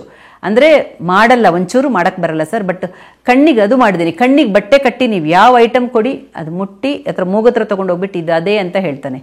ಕಡಲೆಬೇಳೆ ತೊಗರಿಬೇಳೆ ಡಿಫ್ರೆನ್ಸು ಹೇಳ್ತಾನೆ. ಅದು ನಮ್ಮ ಯಜಮಾನರಿಗೆ ಯಾವುದೂ ಗೊತ್ತಿರಲ್ಲ. ಬಟ್ ಅವನಿಗೆ ನೀವು ಏನೇ ಕೇಳಿ, ಮತ್ತು ಅವನ ರೂಮಲ್ಲಿ ಇದ್ರೂ ಅಡುಗೆ ಮನೆ ಐಟಮ್ ಒಂದು ಮುಟ್ಟಿದ್ರೆ ಅದು ಖಾಲಿ ಆಗ್ತಾ ಇದೆ, ಹೊಸ ಪ್ಯಾಕೆಟ್ ಒಡೆದು ಹಾಕು ಅಂತಾನೆ. ಅದೊಂಥರ ಸ್ಕ್ಯಾನರ್ ಥರ ಅವ್ನು ಕೆಲಸ ಮಾಡುತ್ತೆ ಅವನ ಬ್ರೈನು. ಅಷ್ಟು ಒಂಥರ ಆಬ್ಸೆಷನ್ನು ಇದೆ. ಹಾಗಾಗಿ ಆ ಥರ ಇರ್ತಾನೆ. ಗ್ರಾಸರಿಗೆಲ್ಲ ಕರ್ಕೊಂಡೋದ್ರೆ ತುಂಬ ಖುಷಿ. ಅದೆಲ್ಲ ಪ್ರೊವಿಷನ್ಸ್ ಸೂಪರ್ ಮಾರ್ಕೆಟಿಗೆ ಹೋದ್ರೆ ಅವನಿಗೆ ಬೇಕಾಗಿದ್ದೆಲ್ಲ ಎತ್ಕೋತಾನೆ. ಈ ಥರ ಡಿಮಾಂಡ್ ಲಿಸ್ಟ್ ಮಾಡಿಕೊಡ್ತಾನೆ. ತರಕಾರಿ ತರಬೇಕು ಅಂದರೆ ಅವನದ್ದೇ ಲಿಸ್ಟ್ ರೆಡಿ ಆಗುತ್ತೆ, ಅವನೇ ಮಾಡಿಕೊಡ್ಬೇಕು, ನಾನು ಅಷ್ಟು ತೊಗೊಂಬರ್ಬೇಕು. ಇಲ್ಲ ಅಂದರೆ ಸ್ವಲ್ಪ ಮೂಡು ಹೆಚ್ಚು ಕಡಿಮೆ ಆಗತ್ತೆ, ಅದಕ್ಕೆ ಅವ್ನು ಹೇಳಿರೋದೆಲ್ಲ ತಂದುಬಿಡ್ತೀವಿ. ಅವನಿಗೋಸ್ಕರ ದೊಡ್ಡ 600 ಲೀಟ್ರ್ ಫ್ರಿಡ್ಜ್ ಇಟ್ಕೊಂಡು ಫುಲ್ ತರಕಾರಿ ತುಂಬಿರುತ್ತೆ. ಇಲ್ಲಾಂದರೆ ಬಿಡಲ್ಲ ಅವನಿಗೊಂಥರ ಅದು OCD, ಸ್ವಲ್ಪ ತರಕಾರಿ ಬಗ್ಗೆ ಜಾಸ್ತಿ. ಹಾಗಾಗಿ ಅದೆಲ್ಲ ಅವನದ್ದು ಇದಕ್ಕೆ ನಾವು ಅಡ್ಜಸ್ಟ್ ಆಗಿ ಅವನಿಗೆ ಸರಿಯಾಗಿ ಹೊಂದ್ಕೊಂಡು ಹೋಗ್ತೀವಿ. ಬಟ್ ಆಗೋಷ್ಟು ಪ್ರಯತ್ನ ಮಾಡ್ತೀವಿ. ಇನ್ನು ಅದಕ್ಕಿಂತ ಮೀರಿ, ಯಾಕಂದರೆ ಅವರ ಅಪ್ಪ ಸ್ವಲ್ಪ ಅಲ್ಲಿ ಇಲ್ಲಿ ಕೆಲಸ ಅಂತ ಓಡಾಡ್ತಿರ್ತಾರೆ. ಅವರು ಇವನಿಗೆಲ್ಲ ಹೊಂದ್ಸೋಕ್ಕೆ ಜೀವನಕ್ಕೆಲ್ಲ ಬೇಕಲ್ಲ ಅಂತ ಸ್ವಲ್ಪ ಓಡಾಡ್ತಿರ್ತಾರೆ. ಹಾಗೆ ನಾನೇ ಫುಲ್ ಅವನಿಗೆ ಕೇರ್ ಟೇಕರ್ ನಾನೇ ಆಗಿಬಿಟ್ಟಿದ್ದೀನಿ ಜಾಸ್ತಿ. ನೋಡಿ, ನಿಮ್ಮ 20ನೇ ವಯಸ್ಸಿಂದ ಅವನು ನಿಮ್ಮ ಜೊತೆಗಿದ್ದಾನೆ. ಹೌದು. ಇಲ್ಲ, ನಮಗೂ ತುಂಬ ಕನಸುಗಳೆಲ್ಲ ಇತ್ತು ಸರ್, ಆಸೆಗಳು ಕನಸುಗಳೆಲ್ಲ ಇತ್ತು. ಬಟ್ ಅದು ಗೊತ್ತಾದಾಗ ತುಂಬ ನಿರಾಸೆ ಆಯಿತು, ನುಚ್ಚುನೂರು ಆಯಿತು. ಆಮೇಲೆ ಎಲ್ಲ ಪೇರೆಂಟ್ಸ್, ನಾವೆಲ್ಲ ಈ ಥರ ಮಕ್ಕಳ ಪೇರೆಂಟ್ಸ್ ಎಲ್ಲ, ನಾನು ಆಟಿಸಮ್ ಕೋರ್ಸ್ ಮಾಡೋಕ್ಕೆ ಹೋದಾಗ ನನಗೆಲ್ಲ ಸಿಕ್ಕಿದ್ರು. ಅದರಿಂದ ಸ್ವಲ್ಪ ಒಂಚೂರು ಹಾಗೆ ಸಮಾಧಾನ ತಂದ್ಕೊಂಡು ನಮಗೆ ನಾವು ಧೈರ್ಯ ಬೆಳೆಸ್ಕೊಂಡು ಈಗ ಅಷ್ಟೇನು ಅನಿಸಲ್ಲ. ಆಸೆಗಳಿದ್ರೂ ಅವನ ಜೊತೆನೇ ಆಸೆಗಳನ್ನು ಪೂರೈಸ್ಕೊಳ್ಳೋಕ್ಕೆ ಪ್ರಯತ್ನ ಮಾಡ್ತೀವಿ. ಅವನನ್ನು ಕರ್ಕೊಂಡು ಫಿಲ್ಮಿಗೆ ಹೋಗ್ತೀವಿ, ಬರ್ತಾನೆ. ಇತ್ತೀಚೆಗೆಲ್ಲ ಕಡಿಮೆ ಆಗಿದೆ, ಯಾಕಂದರೆ ಸ್ವಲ್ಪ ಏನೇನೋ ತೊಂದರೆಗಳು ಬಂದು ಆಗಲ್ಲ. ಇಲ್ಲಾಂದರೆ ಟೂರು ಗೀರು ಎಲ್ಲನೂ ನಾವು ತುಂಬಾ ಮಾಡ್ತಾ ಇದ್ವಿ. ಅವನನ್ನು ಕರ್ಕೊಂಡೆ ಎಲ್ಲ ಕಡೆಗೂ, ಎಲ್ಲೂ ಬಿಟ್ಟು ಹೋಗಲ್ಲ. ಅವನು ಹೊಂದ್ಕೋತಾ ಇದ್ದ. ಯಾಕೋ ಸ್ವಲ್ಪ ಮೂಡು ಈ ಥರ ಸಿಟ್ಟು ಬಂದರೆ ಅಥವಾ ಮೂಡ್ ಅಪ್ಸೆಟ್ ಆದರೆ ಈ ಥರ ಒಂದು ಸೌಂಡ್ ಬರ್ತಿರುತ್ತೆ. ಇಲ್ಲ ಅಂದರೆ ಆ ಥರ ಇರಲ್ಲ. ಹಾಗಾಗಿ ಹಾಗೇ ಹೋಗ್ತಿದೆ. ನಾವೇನು ಇಲ್ಲ, ಜನಗಳು ತುಂಬ ಆಡ್ತಾರೆ, ಏನು ನಿಮಗೆ ಈ ಥರ ಮಗ ಇದ್ದಾಗ ಏನು ನಿಮ್ಮ ಜೀವನ ಹೇಗೆ, ನಾವೆಷ್ಟು ಎಂಜಾಯ್ ಮಾಡ್ತೀವಿ ಗೊತ್ತಾ ಲೈಫು ಅಂತಾರೆ. ನಾವೇನು ಎಂಜಾಯ್ ಕಡಿಮೆ ಏನು ಮಾಡಿಲ್ಲ ಸರ್, ನಾವು ಎಂಜಾಯ್ ಮಾಡ್ತೀವಿ. ಅದು ಅಂದರೆ ನಾವು ಸ್ವಲ್ಪ ಮೊದಲಿಂದ ಹೇಗೆ ಅಂದರೆ ಪಬ್ಲಿಕ್ಕಲ್ಲಿ ಕೆಲವರು ಪಬ್ಲಿಕ್ಕಲ್ಲಿ ಸ್ವಲ್ಪ ತೋರಿಕೆ ಎಲ್ಲ ಮಾಡೋದೆಲ್ಲ ಇರುತ್ತೆ. ನಾವು ಮೊದಲಿಂದ ನಾವಿಬ್ಬರು ಗಂಡ ಹೆಂಡ್ತಿ ಸ್ವಲ್ಪ ಸೀರಿಯಸ್. ಅಂದರೆ ನಮಗೆ ಡಾಕ್ಟ್ರ್ ಆ ಥರ ಹೇಳಿಬಿಟ್ಟಿದ್ರು ನಿಮ್ಯಾನ್ಸಲ್ಲಿ, ಒಂದು ಮಕ್ಕಳು ಅವರದ್ದು ಹಾರ್ಮೋನ್ ಚೇಂಜಸ್ ಎಲ್ಲ ಆಗೋ ಟೈಮ್ ಬರುತ್ತೆ, ಅವ್ರ ಭಾವನೆಗಳು ಹೇಗಿರುತ್ತೆ ಗೊತ್ತಾಗಲ್ಲ. 10 ವರ್ಷ, ನನ್ನ ಮಗ 10 ವರ್ಷ ಇರುವಾಗದಿಂದ ನೀವು ತುಂಬ ಗಂಡ ಹೆಂಡ್ತಿ ಜೊತೆಲಿ ಕೂತಿರೋದು ಅಥವಾ ಅವನ ಮುಂದೆ ನೀವು ಬಟ್ಟೆ ಬದಲಾಯಿಸೋದು ಯಾವುದು ಮಾಡಬಾರ್ದು ಅಂತೆಲ್ಲ ಹೇಳಿಬಿಟ್ಟಿದ್ರು. ಸೊ ನಾವು ಅದಕ್ಕೆ ಅಡ್ಜಸ್ಟ್ ಆಗಿ ಏನೇ ಇದ್ದರೂ ನಾವಿಬ್ಬರು ಗಂಡ ಹೆಂಡ್ತಿ ಏನಿದ್ರು ನಮ್ಮ ರೂಮಲ್ಲಿ, ಅವನ ರೂಮಲ್ಲಿ ಯಾವಾಗಲೂ ಸಪರೇಟ್ ಇರ್ತಾನೆ. ಆ ಥರನೇ ಮ್ಯಾನೇಜ್ ಮಾಡಿದ್ದೀವಿ. ಯಾರೋ ಕೇಳಿದ್ರು ಟ್ರಿಪ್ ಹೋದಾಗ ಹನಿಮೂನ್ಗೆ ಹೋಗ್ತಿದ್ದೀರಾ ಅಂದರು ನಮಗೆ. ಫಸ್ಟ್ ನಾವು ಯಾವಾಗಲೂ ಒಂದ್ಸಲ ಟ್ರಿಪ್ ಹೋಗೋವಾಗ ನಾವಂದ್ವಿ ಹನಿಮೂನ್, ನಾವು ಹೊರಗಡೆ ಹೋದಾಗ ನಮ್ಮ ಹನಿಮೂನ್ ಇಲ್ಲ, ಹನಿಮೂನ್ ಮನೇಲೇ ನಮಗೆ ಅಂತ ಹೇಳಿಬಿಟ್ವಿ.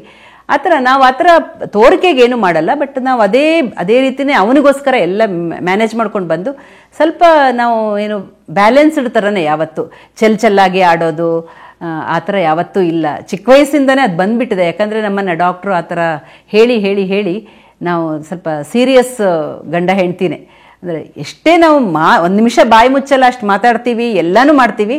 ಬಟ್ ಆ ಥರ ಚೆಲ್ಲಾಗಿ ನಡ್ಕೊಳ್ಳೋದು, ಅವನ ಮುಂದೆ ಎಲ್ಲ ತೋರಿಸೋದು ಏನು ಮಾಡಲ್ಲ. ಸೊ ಹಾಗೇ ಬಂದ್ಬಿಟ್ಟಿದೆ, ಅದೇ ನಡ್ಕೊಂಡು. ಯಾಕಂದರೆ ನನ್ನ ಮಗನಿಗೆ ದೇವ್ರ ದಯದಲ್ಲಿ ಅದು ಯಾವ ಭಾವನೆಗಳೂ ಇಲ್ಲ. ಹೌದು, 35 ವರ್ಷಕ್ಕೆ ಇಷ್ಟೊತ್ತಿಗೆ ಚೆನ್ನಾಗಿರೋ ಮೊಮ್ಮಗು ಆಗ್ಬೇಕಿತ್ತು ಸರ್, ನಮ್ಗೆ ಮೊಮ್ಮಕ್ಳು ಇರಬೇಕಾಗಿತ್ತು. ಆದರೆ ಏನು ಮಾಡೋದು, ನಮಗೂ ಆಸೆ, ನಾವು ಮನುಷ್ಯ ಅಂದಮೇಲೆ ಎಲ್ರಿಗೂ ಆಸೆಗಳಿದ್ದೇ ಇರುತ್ತೆ. ನಮಗೂ ಅನಿಸುತ್ತೆ ಒಂದೊಂದ್ಸಲ.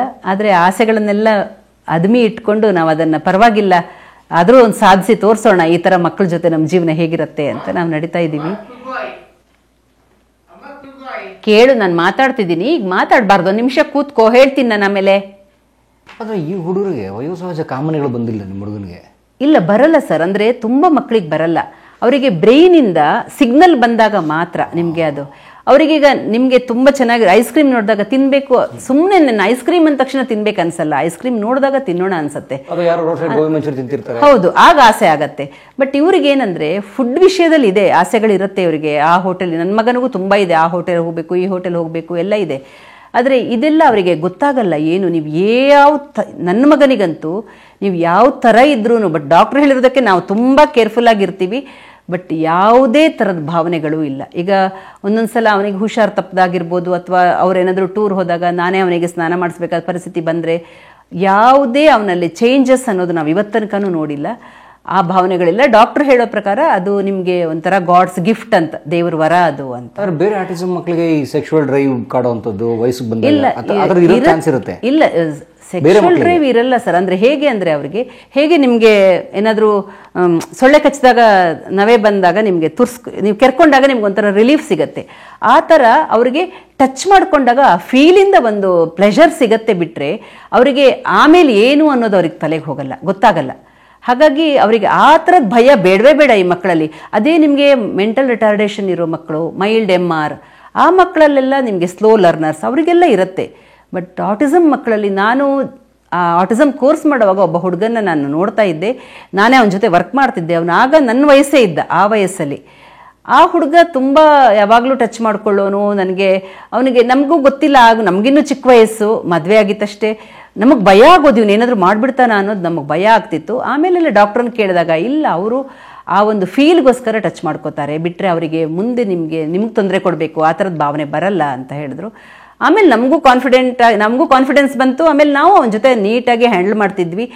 ಆದರೆ ನನ್ನ ಮಗನ ಅವನು ದೊಡ್ಡವನಾದ್ಮೇಲೆ ನಮ್ಗೆ ಗೊತ್ತಾಯಿತು, ಇದು ಈ ಥರ ಏನೂ ಗೊತ್ತಾಗಲ್ಲ, 3 ತಿಂಗಳ ಮಗು ಹಾಗೆ ಇರ್ತಾರೆ ಅಂತ. ಬಟ್ ಇದು ಡೆವಲಪ್ಮೆಂಟ್ಸ್ ಎಲ್ಲ ಇರುತ್ತೆ ಅವ್ರಿಗೆ, ಏನು ಡೆವಲಪ್ಮೆಂಟ್ ಇಲ್ಲ ಅಂತಲ್ಲ. ಪ್ಯೂಬಿಕ್ ಹೇರ್ಸು ಅಥವಾ ದೇಹದಲ್ಲಿ ಕೂದಲುಗಳ ಬೆಳವಣಿಗೆ ಅದೆಲ್ಲ ಇರುತ್ತೆ. ಬಟ್ ಈ ಭಾವನೆಗಳು ಗೊತ್ತಾಗಲ್ಲ ಯಾವತ್ತು. ನಾವು ಈ 35ನೇ ವರ್ಷ ಸರ್, ಪ್ರತಿಯೊಂದು ಇಲ್ಲ ಏನು ಗೊತ್ತೇ, ಅವನ ದೇಹದಲ್ಲಿ ಚೇಂಜಸ್ಸೇ ನಾವು ನೋಡಿಲ್ಲ ಇವತ್ತು ತನಕ. ಹಾಗಿರುವಾಗ ಅದೊಂದು ನಮಗೆ ವರ ಅಂತಲೇ ಡಾಕ್ಟ್ರ್ ಹೇಳ್ತಾರೆ. ಫಸ್ಟ್ ಹೇಳಿದ್ರು ಸ್ವಲ್ಪ ಲೇಟ್ ಪ್ಯೂಬರಿಟಿ ಇರುತ್ತೆ, ಸ್ವಲ್ಪ ಲೇಟಾಗಿ ಅವನಿಗೆ ಹರೆಯ ಬರ್ಬೋದು, ಕೇರ್ಫುಲ್ ಆಗಿರಿ ಅಂತೆಲ್ಲ ಹೇಳಿದರು. ಬಟ್ ಲೇಟ್ ಅಂದರೆ ಎಲ್ಲಿವರೆಗೆ ಲೇಟ್? ಎಲ್ಲ ನಿಂತೋಗೋ ವಯಸ್ಸು ಬರ್ತಿದೆ, 35 ಆಯಿತು ಅನ್ನುವಾಗ. ಈಗ ಅಂಥದ್ರಲ್ಲೂ ಇನ್ನೂ ಕಾಣಿಸಿಲ್ಲ ಅಂದಾಗ ನಾವು ಶಾಲೆ ಇಲ್ಲವೇ ಇಲ್ಲ ಸರ್, ಇಷ್ಟು ವರ್ಷನೂ ಅವನು ಹೋಗ್ತಾ ಇದ್ದ ಸ್ಪೆಷಲ್ ಸ್ಕೂಲ್ಗೆ.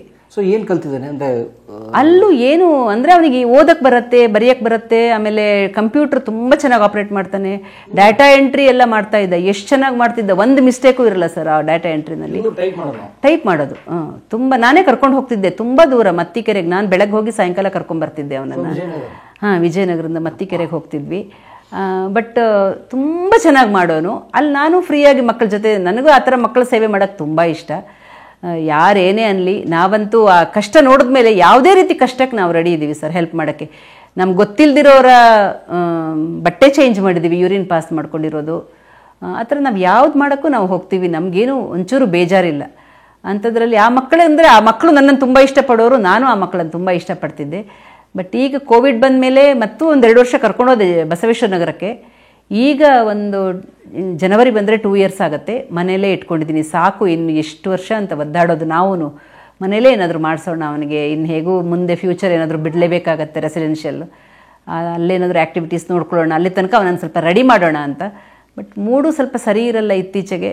ಹೀಗೆ ಇದ್ದಕ್ಕಿದ್ದಾಗೆ ಸಿಟ್ಟು ಬರುತ್ತೆ, ಇದ್ದಕ್ಕಿದ್ದಾಗೆ ಚೆನ್ನಾಗಾಗ್ತಾನೆ, ಹೇಗೆ ಅಂತಲೇ ಗೊತ್ತಾಗಲ್ಲ. ಇಲ್ಲ ನಿನಗಲ್ಲ, ಭೂಷಣ್ಗೆ, ನೀನು ಜಾಣ, ಗುಡ್ ಬಾಯ್. ಏನೇ ಇರಲಿ ಸರ್, ಈ ಮಕ್ಕಳನ್ನು ನಾವು ನಿಧಾನಕ್ಕೆ ಹ್ಯಾಂಡಲ್ ಮಾಡಬೇಕು. ಸಿಟ್ಟು ಮಾಡಿಕೊಂಡ್ರೆ ಮುಗ್ದೋಯ್ತು, ಅವ್ರಿಗೂ ಅದೇ ಸಿಟ್ಟು ಬರುತ್ತೆ. ಏನೇ ಇರಲಿ ಅಷ್ಟು ಕಾಮಾಗಿ ಹ್ಯಾಂಡಲ್ ಮಾಡಬೇಕು. ಏನೇ ತೊಂದರೆ ಇರಲಿ, ಯಾವುದೇ ತೊಂದರೆ ಇರಲಿ, ನಾವು ಮನುಷ್ಯರೇ, ಬರೋದೇ ಇಲ್ಲ ಅಂತ ಹೇಳಲ್ಲ, ಸಿಟ್ಟು ನಮಗೂ ಬರುತ್ತೆ ಒಂದೊಂದು ಸಲ.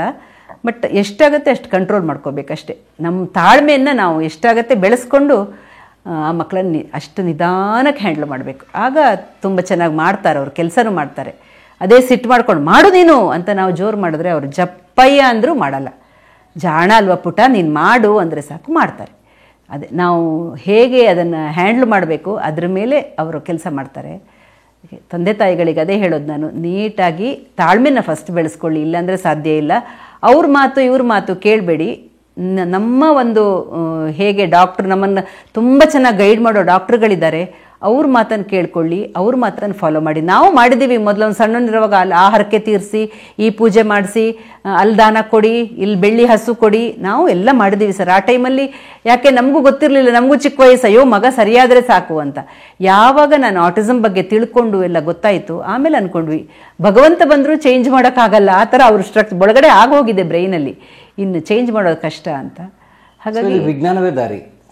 ವಿಜ್ಞಾನ ಈಗ ನಮ್ಮ ಮಕ್ಕಳ ಇದರಲ್ಲಿ ಏನೂ ಆಗಲ್ಲ ಸರ್. ಇನ್ನು ಸುಧಾರಣೆ ಆದರೂ ಮುಂದಿನ ಜನ್ರೇಷನಿಗೆ ಬರ್ಬೋದು. ನಮ್ಮ ಜನ್ರೇಷನ್ ಎಲ್ಲ ಹೀಗೆ ಕಷ್ಟಪಟ್ಕೊಂಡೇ ಇರಬೇಕು, ಇನ್ನು ಚೇಂಜ್ ಮಾಡೋಕ್ಕಾಗಲ್ಲ. ಎಷ್ಟಾಗತ್ತೆ ಹೋರಾಡಬೇಕು, ನಮ್ಮ ಶ್ರಮನ ಅವ್ರ ಮೇಲೆ ಹಾಕಿ ಎಷ್ಟಾಗತ್ತೆ ಅಷ್ಟು ಪ್ರಯತ್ನ ಪಡಬೇಕು. ಆಗ್ತಾರೆ, ಸ್ವಲ್ಪ ನಿಧಾನಕ್ಕೆ ಸುಧಾರಿಸ್ಕೋತಾರೆ. ತುಂಬ ಫಾಸ್ಟಾಗಿ ನಾವು ಇಂಪ್ರೂವ್ಮೆಂಟನ್ನು ಎಕ್ಸ್ಪೆಕ್ಟ್ ಮಾಡೋಕ್ಕಾಗಲ್ಲ. But what next? Is 35 now. ಅದೇ ದೊಡ್ಡ ಪ್ರಶ್ನೆ ಸರ್, ನಮಗೂ ಅದೇ ಪ್ರಶ್ನೆ. ಡಾಕ್ಟ್ರುಗಳು ನೀವು ಎಲ್ಲಾದರೂ ಮಾಡಲೇಬೇಕು ಅವನಿಗೆ ಫೆಸಿಲಿಟಿನ. ಈಗ ಇವತ್ತಿರ್ತೀವಿ ನಾಳೆ ಇರ್ತೀವಿ ಅನ್ನೋದಕ್ಕೆ ಯಾವ ಗ್ಯಾರಂಟಿನೂ ಇಲ್ಲ. ಹಾಗಿರುವಾಗ ನೀವು ಮಾಡಲೇಬೇಕು ಅಂತಾರೆ. ಅದಕ್ಕೋಸ್ಕರನೇ ಫಸ್ಟು ಹೈದರಾಬಾದಲ್ಲೊಂದು ನೋಡಿದ್ವಿ. ಅಲ್ಲಿ ವೇಕೆನ್ಸಿ ಇರಲಿಲ್ಲ, ಅವರದ್ದು ಇನ್ನೊಂದು ಬರುತ್ತೆ ಕರ್ನಾಟಕದಲ್ಲಿ ಅಂದರು, ಅಲ್ಲಿಗೂ ಬುಕ್ ಮಾಡಿದ್ವಿ, ಅದು ಕ್ಯಾನ್ಸಲ್ ಆಗೋಯ್ತು ಪ್ರಾಜೆಕ್ಟು. ಆದಮೇಲೆ ಈಗ ನಾವೀಗ ಇದು ಬುಕ್ ಮಾಡಿರೋದು, ಅದು ಏನಾಗುತ್ತೆ ನೋಡಬೇಕೀಗ. ಆದರೆ ನಮ್ಮ ಬಜೆಟಲ್ಲಿ ಬಂದರೆ ಶಿಫ್ಟ್ ಆಗಿಬಿಡ್ತೀವಿ, ಅಲ್ಲಿಗೆ ಹೋಗ್ಬಿಡ್ತೀವಿ, ಇವನನ್ನು ಸೇರಿಸ್ಬಿಟ್ಟು ಅಲ್ಲಿಗೆ ಹೋಗ್ತೀವಿ. ಹಾಂ, ಅಲ್ಲೇ ಶಿಫ್ಟ್ ಆಗಲೇಬೇಕಾಗುತ್ತೆ. ಕನ್ಸಲ್ಟಿಂಗ್ ಆನ್ಲೈನ್ ಅಂದರೆ ಅವರದ್ದು ಅಷ್ಟೆಲ್ಲ ಏನು ಮಾಡಲ್ಲ, ಅವರು ಸ್ವಲ್ಪನೇ ಇರೋದು, ಅದು ಕೆಲವೆಲ್ಲ ಆನ್ಲೈನಲ್ಲೇ ಆಗಿ ಹೋಗುತ್ತೆ, ಈಗ ಮಾಡ್ಕೋತಾರೆ. ಸ್ವಲ್ಪ ಬೇಕಾದರೆ ಬಂದು ಹೋಗೋ ಥರ, ಏನು ತುಂಬ ಇಲ್ಲಿಂದ 60 ಕಿಲೋಮೀಟ್ರು ನಮ್ಮ ಮನೆಯಿಂದ, exactly 60 kilometres. Hosur, towards Hosur. Okay. ನಿಮ್ಗೆ 55, ಈಗ 54? ನನಗೆ 56 ಸರ್.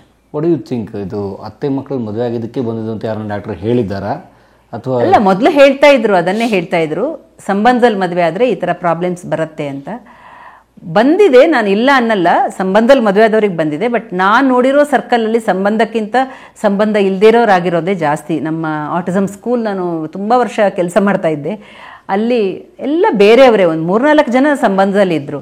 ಸೋದ್ರ ಮಾವನ್ನೇ ಆಗ್ತಾರೆ, ಬೆಂಗಳೂರು ಕಡೆ ಸೋದ್ರ ಮಾವನ್ನೇ ಮದುವೆ ಮಾಡ್ಕೋತಾರೆ. ನಮ್ಮದು ಸೋದ್ರ ಅತ್ತೆ ಮಗ. ಬಟ್ ನನಗೆ ಡೆಲಿವರಿ ಕಾಂಪ್ಲಿಕೇಶನು ಆಗಿತ್ತು, ಹಾಗಾಗಿ ಯಾವುದರಿಂದ ಆಯಿತು ಅನ್ನೋದು ಗೊತ್ತಿಲ್ಲ. ಅಥವಾ ಹೊಟ್ಟೆಯಲ್ಲಿ ಗರ್ಭಾವಸ್ಥೆಯಲ್ಲಿ ಇದ್ದಾಗ ಏನಾದರೂ ಕೊರತೆಗಳಾಗುತ್ತಾ? ಏನೂ ಆಗಿಲ್ಲ ಸರ್, ಗೊತ್ತಿಲ್ಲ, ಅದು ಯಾರಿಗೂ ಗೊತ್ತಾಗ್ತಿಲ್ಲ ಇವತ್ತನಕನೂ. ಒಂದ್ಸಲ ಹೇಳ್ತಾರೆ ಜೆನೆಟಿಕ್, ಜೀನಲ್ಲೇ ಏನೋ ತೊಂದರೆ ಇರುತ್ತೆ ಅಂತಾರೆ. ಇನ್ನೂ ಅದು ಡಯಾಗ್ನೋಸ್ ಆಗಿಲ್ಲದೆ ಇರೋ ಕಾರಣ ನಿಮಗೆ ಇದೇ ಹೀಗೆ ಆಗಿದೆ ಅಂತ ಹೇಳೋದು ತುಂಬ ಕಷ್ಟ. ಯಾಕೆ ಆಗಿದೆ ಅನ್ನೋದು ಹೇಳೋದು ಕಷ್ಟ. ಅದು ಅಷ್ಟೇ, ಒಂದು ಡಾಕ್ಟರ್ಗಳಿಗೆ ಬೇಜಾರು ಸರ್, 2 ಅನ್ನೋನ್ ಕಾಸ್ ಇರುವಂಥ ಕಾಯಿಲೆ ಅವನಿಗೆ ಬಂದಿದೆ ಅಂತ. ಮಲ್ಟಿಪಲ್ ಸ್ಲೆರೋಸಿಸ್ಗೂ ಇನ್ನೂ ಕಾಸ್ ಗೊತ್ತಿಲ್ಲ ಏನಕ್ಕೆ ಅಂತ. ಎಷ್ಟು ಜನರಿಗಾಗತ್ತೆ, 25 ವರ್ಷ ನಾವು ಹೋಗ್ತೀವಿ, ಅದು ಸೊಸೈಟಿ ಇದೆ ಬೆಂಗಳೂರಲ್ಲಿ, MS ಸೊಸೈಟಿ ಅಂತ ಒಂದಿದೆ, ಅಲ್ಲಿ ಮೀಟಿಂಗ್ಸ್ ಮಾಡ್ತಿರ್ತಾರೆ, ಹೋಗ್ತೀವಿ ನಾವು. ಬೇಜಾರಾಗತ್ತೆ ನೋಡಿದಾಗ, ಒಬ್ಬೊಬ್ಬರನ್ನ ಜಾಬಲ್ಲಿ IT ಫರ್ಮಲ್ಲಿರೋರು ಕೆಲಸ ಕಳ್ಕೊಂಡಿದ್ದಾರೆ, ಓಡಾಡೋಕ್ಕಾಗಲ್ಲ, ವೀಲ್ ಚೇರ್ ಬೌಂಡ್ ಆಗಿದ್ದಾರೆ, ಕೆಲಸ ಹೋಗಿದೆ, ಮದುವೆ ವಯಸ್ಸು ಬಂದವರಿದ್ದಾರೆ, ಅವ್ರಿಗೆಲ್ಲ ಆ ಥರ ಆಗಿದೆ. ನಮ್ಮ ಮಗನಿಗಾದರೂ ಗೊತ್ತಾಗಲ್ಲ, ಅದು ಕೆಲವು ಸಲ ಅನ್ಸತ್ತೆ ಒಂದು ಲೆಕ್ಕಕ್ಕೆ ಒಳ್ಳೇದು, ಅವನಿಗೇನು ಹೇಳಕ್ಕೆ ಗೊತ್ತಾಗಲ್ಲ, ಎಷ್ಟು ಕಷ್ಟ ಆದರೂ ಹೇಳೋಕ್ಕೆ ಬರಲ್ವಲ್ಲ. ಅವ್ರಿಗೆಲ್ಲ ಪಾಪ ಅವರು ಒದ್ದಾಡ್ತಿರ್ತಾರೆ, ಅದನ್ನು ನೋಡುವಾಗ ಇವನಿಗೂ ನಾವು ಹೇಳ್ತೀವಿ ಬೇಗ ನಡೆಯೋ ಅಂತೀವಿ, ಬಟ್ ಅವನಿಗೇನು ಕಷ್ಟ ಆಗ್ತದೆ ಅನ್ನೋದು ನಮಗೂ ಗೊತ್ತಾಗಲ್ಲ. ಈ ಥರ ತುಂಬ ಕಷ್ಟ, 2 ಅಷ್ಟು ಕಷ್ಟದ ಕಾಸ್ಗಳು, ಇದು ಕಾಯಿಲೆಗಳು ಅವನಿಗೆ ಬಂದಿದೆ ಅಂತ ಡಾಕ್ಟ್ರೇ ಬೇಜಾರು ಮಾಡ್ಕೋತಾರೆ. ಪಾಪ ಏನು ಮಾಡೋದು, ಅವ್ರ ಕೈಯಲ್ಲಾಗೋಷ್ಟು ಅವರು ನಮಗೆ ಸಹಕಾರ ಮಾಡ್ತಿದ್ದಾರೆ. ಅವನಕ್ಕಿಂತ ಜಾಸ್ತಿ ನಮ್ಮ ಬಗ್ಗೆ ಅವ್ರಿಗೆ ಕನ್ಸರ್ನು ಡಾಕ್ಟ್ರುಗಳಿಗೆ, ಯಾಕಂದರೆ ಅವರಿಗೇನು ಗೊತ್ತಾಗಲ್ಲ, ಅವನಿಗೆ ಗೊತ್ತಾಗಲ್ಲ, ಬಟ್ ನಾವು ಸಫರ್ ಮಾಡ್ತೀವಲ್ಲ ಅದನ್ನು ಅಂತ ಅವರಿಗೆ ನಮ್ಮ ಬಗ್ಗೆ ಸ್ವಲ್ಪ ಕಾಳಜಿ ಜಾಸ್ತಿ. ಬಟ್ ಒಳ್ಳೆ ಡಾಕ್ಟ್ರುಗಳು ಸಿಕ್ಕಿದ್ದಾರೆ, ಅವ್ರಿಗೆಲ್ರಿಗೂ ನಾವೊಂದು ಥ್ಯಾಂಕ್ಸ್ ಹೇಳಬೇಕು.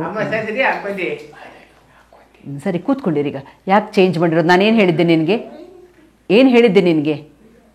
ಹೋಗಿ ಕೂತ್ಕೊಳ್ಳೋ, ಅದನ್ನು ವಾಪಸ್ ಹಾಕೋ ಈಗ, ಆಮೇಲೆ ಚೇಂಜ್ ಮಾಡು. ನಾನು ಹೇಳಿದ್ದು ಕೇಳು. ಆಮೇಲೆ ಸಂಜೆ ಏನು ಹೇಳಿದ್ದೀನಿ ನಾನು, ಸಾಯಂಕಾಲ ಏನು ಹೇಳಿದ್ದೀನಿ? ಬಾಳೆಹಣ್ಣು ತೊಗೊಂಬರೋಣ, ವಾಕ್ ಹೋಗಿ ನಾನು ನೀನು ಫಸ್ಟು ಚೇಂಜ್ ಮಾಡೋದನ್ನು. ಬಾಗಿಲು ಹಾಕ್ಕೊಂಡು ಚೇಂಜ್ ಮಾಡು ನಿಧಾನಕ್ಕೆ, ನಾನು ಆಮೇಲೆ ಬಾಗಿಲು ತೆಗಿತೀನಿ, ಹಾಕೋ ಈಗ. ಸುಶಾಂತ್, ಬಾಗಿಲು ಹಾಕ್ಕೊಂಡು ಚೇಂಜ್ ಮಾಡು, ನಾನು ಕರಿತೀನಿ ಆಮೇಲೆ, ಬಾಗಿಲು ಹಾಕೋ ಈಗ.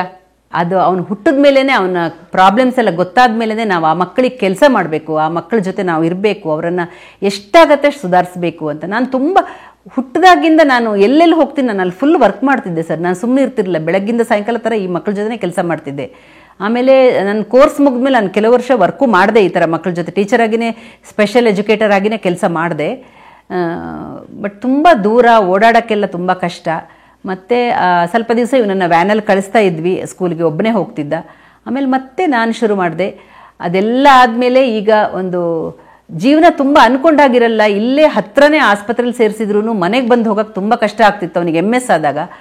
ಆಗ ಒಂದು ಹಠಕ್ಕೆ ನನ್ನ 52ನೇ ವಯಸ್ಸಲ್ಲಿ ಕಾರ್ ಡ್ರೈವಿಂಗ್ ಕಲಿತೆ ನಾನು. ಈಗ ನಾನು ಇಂಡಿಪೆಂಡೆಂಟಾಗಿ ಕಾರ್ ಡ್ರೈವ್ ಮಾಡ್ಕೊಂಡು ಹೋಗ್ತೀನಿ. ತುಂಬ ಭಯ ಇತ್ತು ಸರ್, ಒಳಗೆ ಕೂತ್ರೂ ಕಾರಲ್ಲಿ, ನಾನು ಪಕ್ಕಕ್ಕೆ ವೆಹಿಕಲ್ ಹೋದರೆ ಯಜಮಾನ್ ಡ್ರೈವ್ ಮಾಡ್ತಿದ್ರು, ಇಲ್ಲಿ ಕೂತ್ರೆ ಕಾಲು ಆ ಕಡೆಗೆ ಈ ಕಡೆಗೆ ಮಾಡ್ತಾ ಇದ್ದೆ.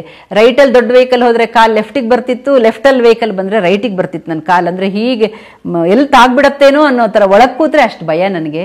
ಆ ಥರದವಳು ನಾನು ಡ್ರೈವಿಂಗ್ ಕಲ್ತಿಗೆ ನಾನು ಇಂಡಿಪೆಂಡೆಂಟಾಗಿ ಕಾರ್ ಓಡಿಸ್ತೀನಿ. ಸೊ ಒಂದು ಹಠ ಲೈಫಲ್ಲಿ ಮಾಡಬೇಕು, ಯಾಕಂದರೆ ನಮಗೆ ನಮ್ಮ ಕಷ್ಟಕ್ಕನ್ನೋವಾಗ ಯಾರೂ ಆಗಲ್ಲ, ನಾವೇ ಮಾಡಬೇಕು. ನಮ್ಮ ತಲೆ ಮೇಲೆ ನಮ್ಮ ಕೈ ಅನ್ನೋದೊಂದು ಗೊತ್ತಾಯಿತು ಜೀವನದಲ್ಲಿ. ಹಾಗಾಗಿ ಎಲ್ಲನೂ ಈಗ ಇಂಡಿಪೆಂಡೆಂಟ್ ಆಗಿ ಮಾಡೋಕ್ಕೆ, ನಾವೆಲ್ಲ ಅಷ್ಟು ಕಂಪ್ಯೂಟ್ರಲ್ಲಿ ಆಗೆಲ್ಲ ಇರಲಿಲ್ವಲ್ಲ, ಅಷ್ಟೆಲ್ಲ ಕಂಪ್ಯೂಟರ್ ಜ್ಞಾನ ತುಂಬ ನಮಗೂ ಇಲ್ಲ. ಆದರೆ ಅವನಿಗೆ ಆ ಮೆಡಿಸಿನ್ನೆಲ್ಲ ಆನ್ಲೈನಲ್ಲೇ ಬುಕ್ ಮಾಡಬೇಕಿತ್ತು, ಅದೆಲ್ಲ ನಮ್ಮ ಯಜಮಾನರು ಇಲ್ಲ ಗೊತ್ತಿರಬೇಕು ಅಂತೆಲ್ಲ ಹೇಳಿಕೊಟ್ರು, ಎಲ್ಲ ಕಲ್ತ್ಕೊಂಡೆ. ಸೊ ಎಷ್ಟಾಗತ್ತೆ ಅಷ್ಟು ಮಾಡ್ತಿದ್ದೀವಿ. ಆದರೆ ಈ ಥರ ಮಕ್ಕಳಿಗಾಗಿಯೇ ನಮ್ಮ ಜೀವನನ ನಾವು ಮುಡಿಪಾಗಿಟ್ಟಿದ್ದೀವಿ. ಯಾವುದೇ ಟೈಮಲ್ಲಿ ಏನು ಕೇಳಿದ್ರು, ಯಾರು ಕೇಳಿದ್ರು ಹೆಲ್ಪ್ ಮಾಡೋಕ್ಕೂ ರೆಡಿ ಇದ್ದೀವಿ, ಆಮೇಲೆ ನಮ್ಮ ಕೈಯಲ್ಲಾಗೋಷ್ಟು ಸಹಾಯ ಮಾಡೋಕ್ಕೂ ರೆಡಿ ಇದ್ದೀವಿ.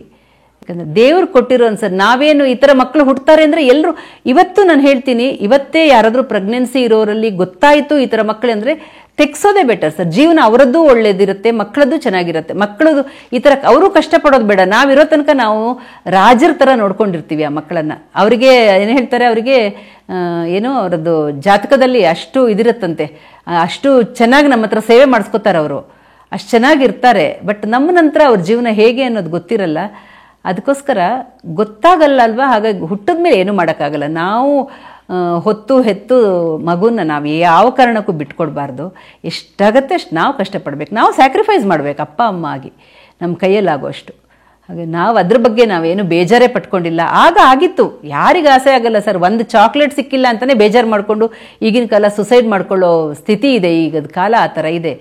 ಅಂಥದ್ರಲ್ಲಿ ನಾವು ಹೋಗಿದ್ವಿ, ಡಿಪ್ರೆಷನ್ಗೂ ಹೋಗಿದ್ವಿ. ನನಗೆ ನಾನು ಎಮ್ ಎಸ್ ಆದಾಗ ತುಂಬ ಡಿಪ್ರೆಷನ್ ಆಗಿತ್ತು. ಆಗ ನಿಮ್ಯಾನ್ಸ್ ಡಾಕ್ಟ್ರೇ ಒಂದು ದಿವಸ ರಾತ್ರಿ ಫೋನ್ ಮಾಡಿ ನನ್ನ ಹತ್ರ ಒಂದು ಅರ್ಧ ಗಂಟೆ ಮಾತಾಡಿದ್ರು. ಎಷ್ಟು ಧೈರ್ಯ ಹೇಳಿದ್ರು ಅಂದರೆ ಆವತ್ತಿಂದ ಮತ್ತೆ ಎದ್ದು ನಿಂತ್ವಿ ನಾವು. ಇಲ್ಲ, ಸಾಧಿಸ್ತೀವಿ, ಸುಧಾರಿಸ್ತೀವಿ, ಅವನನ್ನು ಹುಷಾರು ಮಾಡ್ತೀವಿ ಅನ್ನೋದು ಆಯಿತು. ದೇವ್ರ ದಯದಲ್ಲಿ ಅವನು ಹುಷಾರಾಗಿದ್ದಾನೆ. ಬಟ್ ಹೇಳೋಕ್ಕಾಗಲ್ಲ ಯಾವ ಟೈಮಲ್ಲಿ ಏನು ಮತ್ತೆ ಅಟ್ಯಾಕ್ ಆಗಲ್ಲ ಅನ್ನೋದಕ್ಕೂ ಯಾವ ಗ್ಯಾರಂಟಿ ಇಲ್ಲ, ಏನಾಗತ್ತೆ ಅನ್ನೋದಕ್ಕೂ ಯಾವ ಗ್ಯಾರಂಟಿ ಇಲ್ಲ. ಬಟ್ ಫೇಸ್ ಮಾಡ್ತೀವಿ ಅನ್ನೋ ಧೈರ್ಯ ಇದೆ ಅಷ್ಟೇ. ಗಟ್ಟಿ ಆಗಿಬಿಟ್ಟಿದ್ದೀವಿ, ಸ್ಟ್ರಾಂಗ್ ಆಗಿದ್ದೀವಿ. ಎಲ್ಲದಕ್ಕೂ ನಮ್ಮ ಯಜಮಾನರು ಫುಲ್ ಸಪೋರ್ಟಿವ್ ಅವರು. ಇಲ್ಲ ಅಂದರೆ ಯಾವುದು ಮಾಡೋಕ್ಕಾಗ್ತಿರ್ಲಿಲ್ಲ. ಅವರು ಸ್ವಲ್ಪ ಹಿಂದೆ ಇದ್ಕೊಂಡು ಸಪೋರ್ಟ್ ಮಾಡ್ತಾರೆ, ಆ ಥರ ಎಲ್ಲ ವಿಷಯದಲ್ಲೂ. ನಿಮ್ಗೇನಾದ್ರು ಆರ್ಥಿಕವಾಗಿ ಸಹಾಯ ಬೇಕಾ? ಇಲ್ಲ ಸರ್, ಕೇಳಲ್ಲ ನಾವು. ಯಾಕಂದರೆ ನಮ್ಮ ಕೈಯಲ್ಲಾಗೋಷ್ಟು ಏನು ಹಾಸಿಗೆ ಇದ್ದಷ್ಟೇ ಕಾಲು ಚಾಚೋದು ನಾವು. ನಮ್ಮ ಕೈಯಲ್ಲಾದರೆ ನಾವು ಅದಕ್ಕೆ ಮುಂದುವರಿತೀವಿ, ಆಗಲ್ಲ ಅಂದರೆ ನಾವು ಅದನ್ನು ಬಿಟ್ಬಿಡ್ತೀವಿ ಅಷ್ಟೇ. ನಾವು ಇಷ್ಟು ಕಷ್ಟದಲ್ಲೂ ನಾವು ಇನ್ನೊಬ್ರಿಗೆ ಸಹಾಯ ಮಾಡ್ತಾನೇ ಇದ್ದೀವಿ. ಮನಸ್ಸು ಕೇಳಲ್ಲ ನಮಗೆ, ಮೊದಲಿಂದ ಮಾಡ್ಕೊಂಡು ಬಂದು ರೂಢಿಯಾಗಿ ಹೋಗಿದೆ ಸರ್. ಆ ಥರ ನಾವು ಇಟ್ಕೊಂಡಿದ್ರೆ ಇಷ್ಟೊತ್ತಿಗೆ ನಾವು ಈ ಪ್ರಾಜೆಕ್ಟನ್ನು ಅಷ್ಟು ಈಸಿಯಾಗಿ ಹೋಗ್ಬೋದಾಗಿತ್ತು. ನಾವು ಅಷ್ಟು ದಾನ ಧರ್ಮ ಅಥವಾ ಇನ್ನೊಬ್ರು ಕಷ್ಟ ಅಂತ ಸಹಾಯ ಎಲ್ಲ ಜೀವನ ಇಡೀ ಮಾಡ್ಕೊಂಡು ಬಂದ್ವಿ. ಈಗ ನಮ್ಮ ತಲೆಗೆ ಬಂತು, ಆದರೂ ಪರವಾಗಿಲ್ಲ, ನಾವು ಅದನ್ನು ಎದುರಿಸ್ತೀವಿ ಅನ್ನೋ ಒಂದು ಹಠ ಇದೆ. ಮಾಡ್ತೀವಿ, ನಮ್ಮ ಕೈಯಲ್ಲಾಗುವಷ್ಟು ಮಾಡ್ತೀವಿ. ಮಾಡಿಸ್ಕೊಂಡಿರೋರಿಗೆ ನೆನಪಿದೆಯಲ್ಲೋ ಗೊತ್ತಿಲ್ಲ, ಬಟ್ ನಾವಂತೂ ನಮ್ಮ ಕೈಯಲ್ಲಾಗುವಷ್ಟು ಮಾಡಿದ್ದೀವಿ, ಮಾಡ್ತಾನೂ ಇದ್ದೀವಿ. ಈಗಲೂ ಮನಸ್ಸು ಕೇಳಲ್ಲ ಸರ್. ಈಗಲೂ ಒಂದು ಆ ಥರದ್ದು ನೋಡಿದಾಗ ಖಂಡಿತ ಸಹಾಯ ಮಾಡ್ತೀವಿ. ನೂರಾರು ನೋವುಗಳ ಮಧ್ಯೆ ಕೂಡ ನಗು ಅರಳಬಹುದು ಅಂತ ಅನ್ನೋದಕ್ಕೆ ಈ ಘಟನೆ ಒಂದು ಸಾಕ್ಷಿ ಅಂತ ತಾವು ಅನ್ಕೋಬೋದು ಗೆಳೆಯರೆ. ಯಾಕಂತಂದರೆ ನಮ್ಮ ಸುರೇಶ್ ಕಾರ್ಣಿಕ್ ಅವರ ಹುಟ್ಟುಹಬ್ಬ ಇವತ್ತು. ನೋಡಿ, ತುಂಬ ಜನ ಅಂತಾರೆ ಏನಪ್ಪ ಹುಟ್ಟುಹಬ್ಬ ಏನಿದೆ ಅದರಲ್ಲಿ, ನಾವು ಹುಟ್ಟುಹಬ್ಬ ಅಂತಂದರೆ ಒಂದೊಂದು ವರ್ಷ ಆಗ್ತಿದ್ದಾಗೆ ನಾವು ಸಾವಿನ ಹತ್ರ ಹೋಗ್ತಾ ಇರ್ತೀವಿ ಅಂತ ಏನೋ ದೊಡ್ಡ ದೊಡ್ಡ ಫಿಲಾಸಫಿ ಮಾತಾಡ್ತಾರೆ. ಆದರೆ ಹುಟ್ಟುಹಬ್ಬ ಈ ಥರದ ಆ್ಯನಿವರ್ಸರಿಗಳ ವಾರ್ಷಿಕೋತ್ಸವಗಳ ನೆಪದಲ್ಲಿ ಒಂದು ಸಂತೋಷ ಅರಳುತ್ತಲ್ಲ ಮುಖದಲ್ಲಿ, ಅದು ನಿಜವಾದ ಹಬ್ಬ ಅಂತ ಕರೀದು ಅದನ್ನೇ. ಸ್ನೇಹಿತರೆ, ಎಷ್ಟು ವರ್ಷ ತಮಗೀಗ ಹೇಳೋಗಿಲ್ಲ, ಹುಡುಗಿರ್ದು ಹೇಳ್ಬೋದು, ನಿಮ್ದು ಹೇಳ್ಬೋದು, ಹೇಳಿ. 66 ವರ್ಷ ನಮ್ಮ ಸರ್ಗೆ. ಸರ್, ಶುಭವಾಗಿ ಒಳ್ಳೇದಾಗಲಿ ಸರ್. ನಿಮ್ಮ ಬದುಕು ಇನ್ನಷ್ಟು ಹಸನಾಗಲಿ ಅಂತ ಕೇಳ್ಕೊತಾರೆ. ಬನ್ನಿ, ಕಟ್ ಮಾಡಿ ತಿಂದ್ಬಿಡೋಣ ಅತ್ಲಾಗೆ. ನಗುತ್ತಾ ನಗುತ್ತಾ ಬಾಳು ನೀನು 100 ವರ್ಷ. ನಗುತ್ತಾ ನಗುತ್ತಾ ಬಾಳು ನೀನು 100 ವರ್ಷ. ಕಲಾ ಮಾಧ್ಯಮದ ಎಲ್ಲಾ ಎಪಿಸೋಡುಗಳು ನಿಮಗೆ ಸಿಗಬೇಕು ಅಂತಂದ್ರೆ ಕಲಾ ಮಾಧ್ಯಮ ಯೂಟ್ಯೂಬ್ ಚಾನೆಲ್ನ ಸಬ್ಸ್ಕ್ರೈಬ್ ಮಾಡಿ, ಬೆಲ್ ಐಕಾನ್ನ ಕ್ಲಿಕ್ ಮಾಡಿ, ತಪ್ಪದೇ ಮಾಡಿ. ಈ ವಿಡಿಯೋ ನೋಡಿದ್ದಕ್ಕೆ ನಿಮಗೆ ತುಂಬ ಧನ್ಯವಾದಗಳು. ಪುಸ್ತಕಗಳನ್ನು ಓದು ಮನಸ್ಸನ್ನು ಅರಳಿಸುತ್ತೆ, ಬುದ್ಧಿಯನ್ನು ಚುರುಕು ಮಾಡುತ್ತೆ, ಕಾಣದ ಹೊಸ ಲೋಕವನ್ನು ಪರಿಚಯಿಸುತ್ತೆ. ಹಾಗಾಗಿ ಓದುವ ಸಂಸ್ಕೃತಿ ಹೆಚ್ಚಾಗ್ಲಿ. ಧನ್ಯವಾದ.